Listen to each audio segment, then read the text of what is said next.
من المؤمنين رجال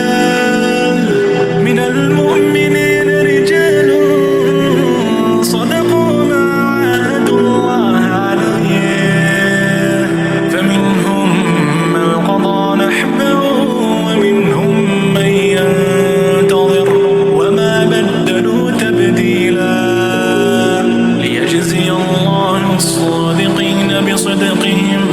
ويعذب المنافقين إن شاء ويتوب عليهم إن الله كان غفورا رحيما ورد الله الذين كفروا بغيظهم لم ينالوا خيرا وكفى الله المؤمنين القتال وكان الله قويا عزيزا وأنزل الذين ظاهروهم من أهل الكتاب من صياصيهم